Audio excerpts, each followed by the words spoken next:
spiced apple butter ribs. This was an absolutely delicious meal. It's kind of like a dessert rib. Come on, I'll show you how I did it. So starting off, I got this delicious rack of ribs from a local butcher, Vessel Meats, in Dartmouth, Nova Scotia. And this rack of ribs was absolutely perfect. So I went ahead and found the spice rub I wanted to use. It's from Coastal Cookhouse, their maple bacon chili dry rub. So I get my mustard binder onto this rack of ribs, then I give it a healthy dosing of this dry rub. Now I made sure to coat all sides. That's really important here. I had a little bit of filming issues and it didn't end up recording underneath, but make sure you remove the silver skin, get the mustard on that side as well. And then let's go ahead and fire up that offset smoker. So today I'm getting the bed of charcoals going, but you can see I've got a nice little hunk of apple wood sitting on top, and that's going to add some delicious smoke. And as this rolls on my offset smoker, I'm going to continue adding that apple wood. Now I've sourced this apple wood locally to Nova Scotia from Noggins Apple Orchard, and I'm pretty excited about that. I've got a local set of ribs, a local dry rub.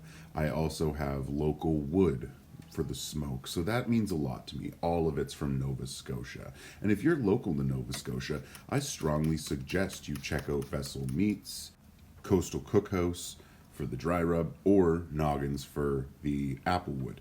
Also, I'm going to be putting on a spiced apple butter here in just a moment, and that's from HardyWares and Preserves.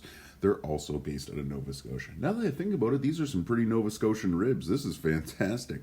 So let's go ahead and get these things ready to wrap. They've been on this offset smoker for about 4 hours, so I take my tin foil, lay it out with some butter and some of that spiced apple butter jam, and then I let it smoke for about an hour in the tin foil, and here it is right after I pulled it out. Now I've pulled it out and I've given it another quick layer of that apple butter jam, and as you can see, this rack of ribs looks handsome as hell.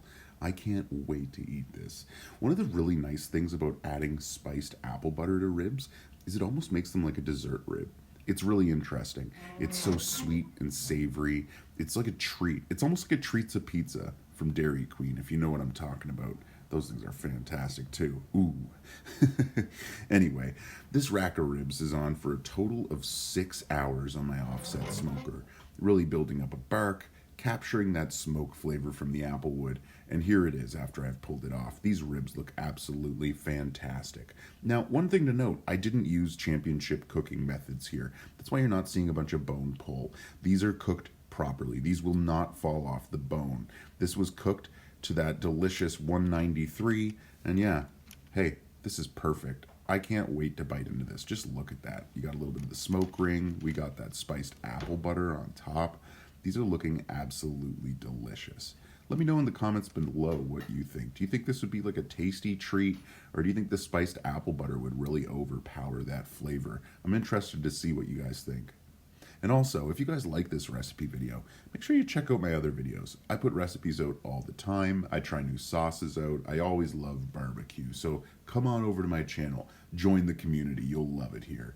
And, if this is your first time, make sure you go check out all my videos. I cook briskets. I cook chickens, pulled pork, all that stuff. You'll love it. So thanks again for watching. Take care.